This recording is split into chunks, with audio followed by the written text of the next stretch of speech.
Que motivo eu tenho pra acordar mais cedo? Em pleno domingo, chova ou faça sol. Se não for trabalho ou então diversão, algo que eu faça por obrigação. Eu tenho motivo pra acordar mais cedo. Em pleno domingo, chova ou faça sol. Vou te encontrar na escola dominical, que faz o domingo ser especial. Escola dominical, feita pra mim, pra você. Espaço pra crescer e a Bíblia conhecer, sempre junto com você. Escola dominical,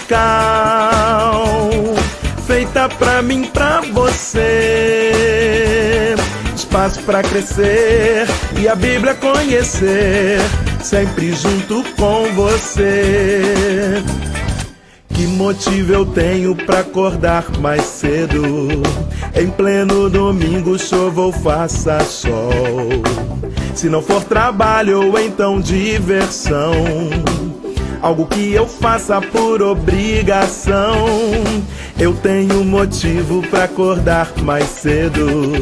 Em pleno domingo, chova ou faça sol.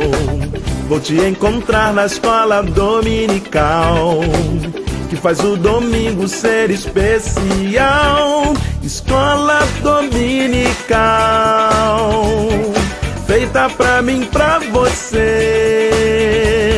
Espaço pra crescer e a Bíblia conhecer, sempre junto com você. Escola dominical, feita pra mim, pra você. Espaço pra crescer e a Bíblia conhecer, sempre junto com você. Escola dominical, feita pra mim, pra você. Espaço pra crescer e a Bíblia conhecer, sempre junto com você. Sempre junto com você. Sempre junto com você. Graça e paz a todos que nos acompanham no canal Palavra Viva e Fiel. Vamos para a nossa 10ª lição do trimestre, Hebreus, capítulo 13, Deveres sociais e espirituais da Igreja.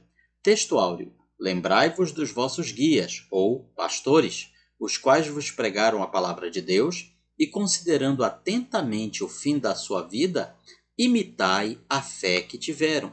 A verdade prática nos diz que somos chamados para servir a Jesus e ao próximo com amor e alegria. Leitura bíblica, Hebreus capítulo 13, versículos 1 a 25. Chegamos ao final da carta de Hebreus. O último capítulo traz muitos conselhos, votos e saudações finais. Falaremos de amor fraternal, hospitalidade, matrimônio e obediência. Primeiramente, os deveres sociais da igreja, começando pelo amor fraternal. Permaneça o amor fraternal, ou seja constante o amor fraternal. Continuem na amizade fraterna. Continuem a amar uns aos outros como irmãos. Essa recomendação do escritor de Hebreus visa ensinar para os seus leitores que, mesmo diante das perseguições, das lutas movidas pelo Império Romano, eles poderiam vencer tudo se estivessem unidos em amor fraternal. Aqui nós lembramos o que Jesus falou aos seus discípulos ao fim de 3 anos de ministério, 3 anos andando e os ensinando. Na sua última reunião com eles diz: Não vos chamo mais servos, porque o servo não sabe o que faz o seu senhor, mas tenho-vos chamado amigos. Onde há amor fraternal e amizade, haverá também lealdade, fidelidade e prosperidade ministerial e espiritual. Portanto, se perdermos outras coisas, permaneça o amor fraternal. Veremos agora hospitalidade e encarceramento. Não negligencieis a hospitalidade, pois alguns, praticando-a, sem o saber, acolheram anjos. Lembrai-vos dos encarcerados, como se presos com eles, dos que sofrem maus tratos, como se com efeito vós mesmos, em pessoa, fosseis maltratados.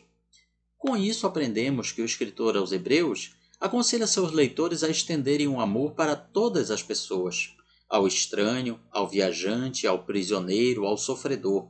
Isso é algo que vai muito contra a natureza humana, pois para nós é muito fácil, de alguma maneira, ignorar o outro, ver o outro como nosso inimigo. Mas aqui a palavra de Deus nos ensina a vermos o outro como alguém que precisa de nós, tanto quanto nós precisamos do outro. Na verdade, são exortações para se cumprir o mandamento: amarás o teu próximo como a ti mesmo. Os viajantes naquela época dependiam de moradores dos locais por onde passavam para fornecer-lhes abrigo e hospitalidade. Não é muito diferente de hoje.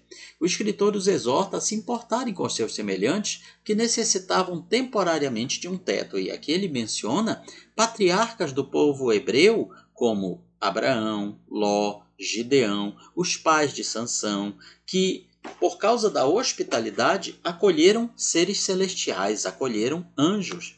Lembrai-vos dos encarcerados. Jesus se refere a isso no seu discurso sobre as ovelhas e bodes. Eu estava preso e me visitastes. Os prisioneiros então tinham que ser lembrados.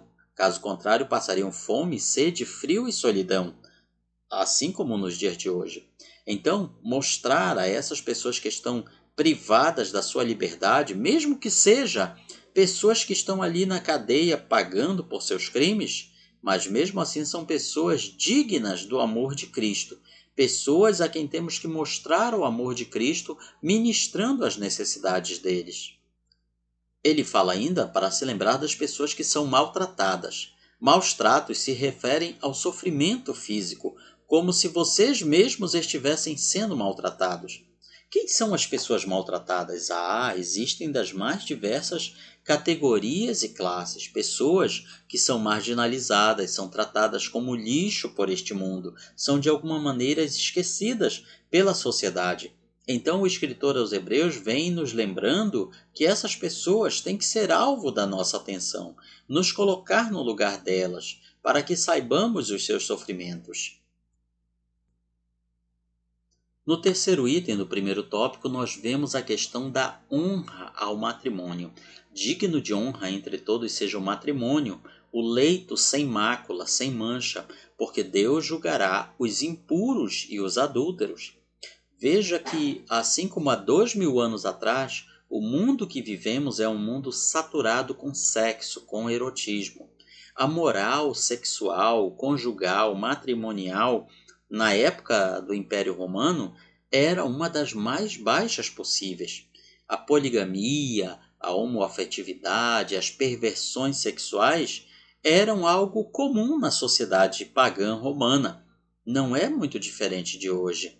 Portanto, os cristãos daquela época parece que estavam vivendo fora da realidade. Eram como peixes fora d'água, assim como hoje. A Bíblia nos mostra que Deus criou homem e mulher. Ele colocou regras das relações conjugais e essas regras não mudaram. Deus quer que seu povo torne seu mandamento conhecido na sociedade na qual ele os colocou. Os apóstolos e os seguidores de Jesus enfrentaram um mundo sexualmente pervertido quando eles começaram a pregar o evangelho da salvação, mas eles fielmente pregaram e ensinaram as regras para uma vida íntegra, uma vida integral. É por isso que lemos tanto sobre casamento no Novo Testamento, pois a palavra de Deus transformou a sociedade daquela época e pode fazer isso nos nossos tempos. O amor ao próximo ele surge mais facilmente de um lar onde existe amor entre marido e esposa, não simplesmente paixão carnal, pois essa vem e vai, mas sim o amor entre marido e esposa. Então, como diz o nosso comentário, guarde o ensino bíblico, viva uma vida pura e completa, rejeitando a ideologia de gênero e mantendo a ideologia de Gênesis. Nosso segundo tópico nos fala sobre os deveres espirituais da igreja, começando por lembrar dos pastores ou guias. A palavra aqui envolve todos os líderes de forma geral. Ou seja, independente se o título que a pessoa tenha de pastor, apóstolo, bispo, são as lideranças em geral. Lembrai-vos deles, os quais vos pregaram a palavra de Deus e considerando atentamente o fim da sua vida, imitai a fé deles. Obedecei aos vossos guias ou pastores, sede submissos para com eles, pois velam por vossa alma como quem deve prestar contas, para que façam isto com alegria e não gemendo. Veja então alguns cuidados que a igreja deve ter com relação à sua liderança. O primeiro deles é lembrar-se, ou seja, honrar essas pessoas, respeitar, reverenciar e também imitar o seu comportamento. Enquanto alguns pensam, o pastor não se lembra de mim, a Bíblia está recomendando que a membresia, a igreja, lembre dos pastores. Enquanto outros pensam, o pastor não aceita minhas ideias, a Bíblia está recomendando a imitar essas pessoas, imitar a boa conduta delas. Ah, mas alguns pastores não se comportam desta maneira. Com certeza, sempre haverá o joio no meio do trigo. Mas aqueles que têm uma conduta santa, uma conduta ilibada, esses devem ser tomados como modelos, devem ser lembrados, devem ser respeitados, reverenciados e não esquecidos. Aqui entra um ponto que muitos não gostam: a obediência, a submissão aos pastores. Vivemos em uma época de muita desobediência, então dizer às pessoas para que obedeçam, para que sejam submissas, não é uma tarefa fácil. Aqueles que conhecem a palavra, que são leais, que são verdadeiros discípulos e imitadores dos seus pastores, terão a bênção de Deus e serão bem-sucedidos. Então há uma promessa para aqueles que não apenas se lembram dos seus pastores, mas também têm uma vida igual a deles. Os crentes hebreus são exortados à obediência, exortados a entender que os líderes da igreja não são chefes, mas homens e mulheres escolhidos pelo Senhor com zelo pelas ovelhas. A desobediência traz dores, traz gemidos. Certa igreja trouxe tantos problemas para o apóstolo Paulo que o fez escrever: meus filhinhos, por quem sinto de novo dores de parto. Existem igrejas e crentes que trazem sofrimento aos seus líderes, aos seus pastores. E aqui o escritor aos Hebreus está falando a membresia, aos membros e congregados, para que eles não se comportem dessa maneira, para que lembrem dos seus pastores, imitem a eles, sejam obedientes, sejam submissos, para que esses pastores exerçam o ministério com alegria. Aliás, a desobediência é uma das características da corrupção extrema dos últimos tempos.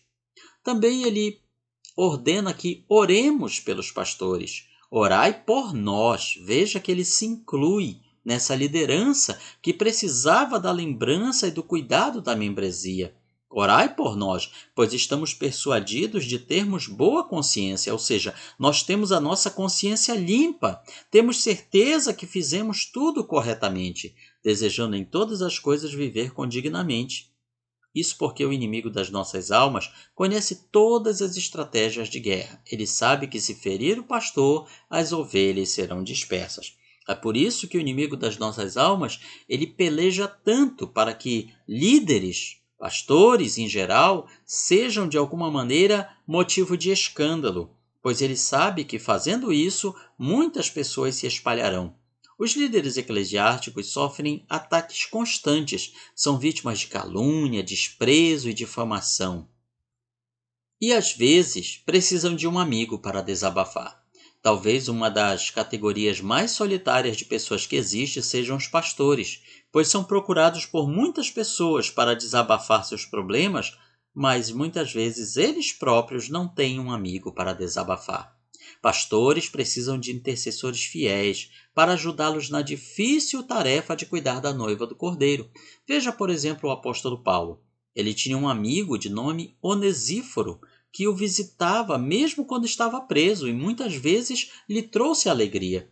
Ele não se envergonhou de ter que visitar um criminoso. Assim, Paulo era considerado pela sociedade da sua época. No auge do ministério surgem muitos amigos, mas na hora da angústia somente os verdadeiros ficarão.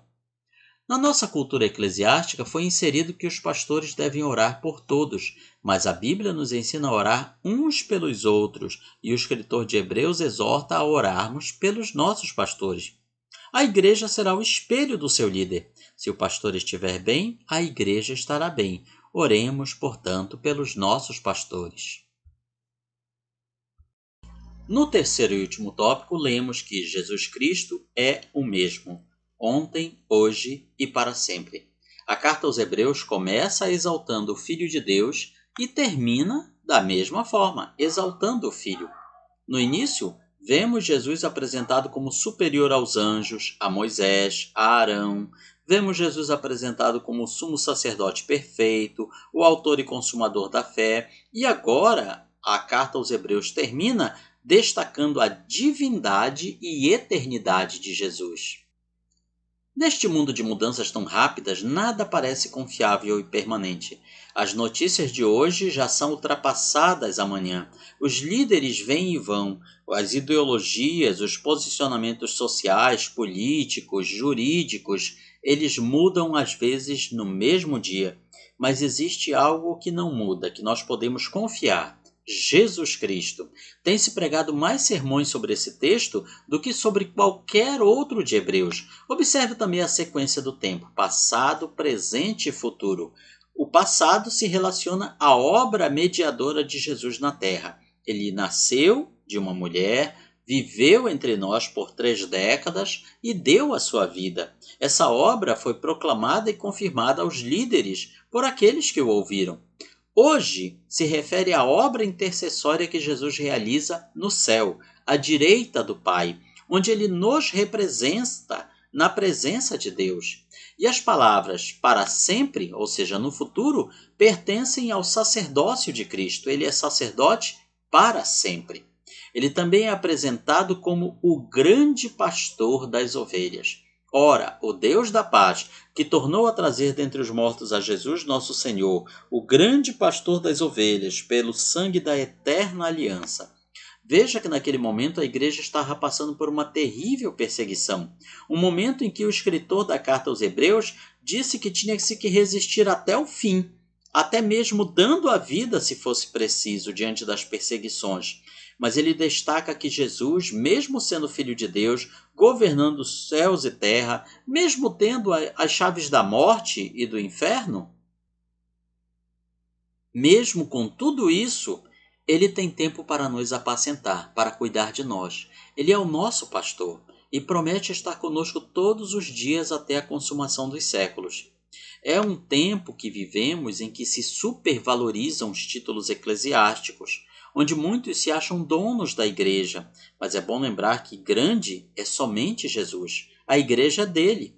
Os demais líderes, pastores, bispos, apóstolos, presbíteros, não importa qual seja o título que tenham, são cooperadores, mas Jesus é a cabeça deste enorme corpo chamado a igreja. Então ele é o grande pastor. Alguns interpretam isso da maneira errada, dizendo Jesus é o único pastor, ou então meu pastor é só Jesus e mais ninguém. E isso está errado. Efésios 4, 11 e 12 nos fala que ele mesmo, Jesus, deu uns para pastores, ou seja, o próprio Jesus foi quem nomeou, foi quem autorizou lideranças humanas, pastores, bispos, diáconos, presbíteros, líderes em geral, para cooperar com a igreja. Mas sempre devemos nos lembrar que ele é o grande pastor das ovelhas e ele recompensará os fiéis cooperadores. Então, aos pastores, aos líderes que estão a nos escutar nesse momento, seja fiel no seu ministério e no momento certo você será recompensado, tanto aqui nesta vida quanto na eternidade. A promessa está aqui em 1 Pedro 5,4. Quando se manifestar o Supremo Pastor, recebereis a incorruptível coroa de glória. Então, pastor, pastora, líder que está nos ouvindo neste momento, permaneça firme. Cuide com fidelidade, com lealdade da igreja que o Senhor Jesus te confiou. E no momento certo, aqui na eternidade, você receberá o seu galardão. Ele vos aperfeiçoe em todo o bem, para cumprirdes a sua vontade, operando em vós o que é agradável diante dele por Jesus Cristo, a quem seja a glória para todo o sempre. Amém. Aperfeiçoar aqui quer dizer completar integralmente, tornar completamente pronto. Nós, cristãos, somos uma obra ainda em andamento. Somos ainda um corpo que está sendo aperfeiçoado. E essa é a grande realidade para a nossa vida. Mas os votos do escritor aos Hebreus é que ele complete essa obra em nossa vida. Que essa perfeição venha aqui e na eternidade. Pois somente Deus pode nos aperfeiçoar completamente. Afinal, quando olhamos para o homem, falhamos, mas quando olhamos para ele, para Jesus, somos aperfeiçoados. É completando o que Deus disse a Abraão: anda em minha presença e sê perfeito. Deus estava dizendo a Abraão: se você andar ao meu lado, olhar sempre para mim, me imitar, me obedecer, será parecido comigo, será perfeito. Aquele que começou a boa obra em nós a aperfeiçoará até o dia final. E a forma que Deus torna o seu povo perfeito é operando nele sempre a sua boa, agradável e perfeita vontade. Por Cristo Jesus, a quem seja glória para sempre. Observe que não há boa obra operada em nós, a não ser que seja a obra de Deus. Ele age em nós antes de sermos capazes para qualquer boa obra. Nenhuma coisa boa é operada em nós por Deus, a não ser por meio de Jesus Cristo. Ele, portanto, nos mostra sua vontade, nos capacita para realizar essa vontade. Jamais nos dá uma tarefa sem nos dar o poder de realizá-la. Com a visão daquela tarefa, ele também nos envia o poder para realizar aquela tarefa. Quando ele nos ordena, quando ele nos manda, ele nos equipa com todo o necessário. Por isso, toda esta doxologia, essa adoração, essa glorificação que o escritor aos Hebreus coloca aqui, dizendo que Cristo é tudo em todos, que tanto ele nos escolhe para fazer a boa obra, quanto também ele nos capacita. Ele começa e termina. Ele é o autor da eterna aliança, a causa de todo o bem operado em nós e todas as boas obras feitas por nós. O próprio Deus opera em nós e nos equipa para fazer a sua vontade por meio de Jesus Cristo. A ele seja a glória para todo sempre. E ainda tem gente que acredita que na carta aos Hebreus não tem nenhuma ordem falando sobre a adoração a Jesus. Quando se fala a ele, Jesus seja glória para todo sempre, isso é algo que você só pode dar a Deus. Somente Deus pode ser adorado dessa maneira. Então, quando o escritor aos Hebreus está dizendo a ele seja glória para todo sempre, nas entrelinhas ele está dizendo, ele é Deus e ele merece ser adorado e glorificado. A aplicação pessoal nos ensina que a nossa fé não pode se resumir à teoria. Manifeste a cada oportunidade a sua fé, através da prática do amor cristão.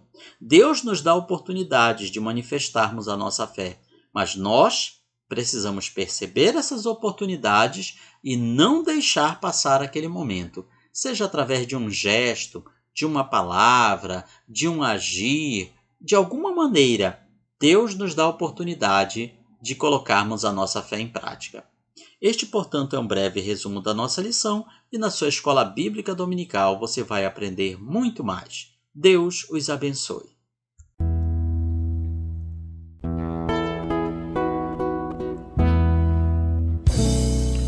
Findou-se o tempo de estudo da escola dominical.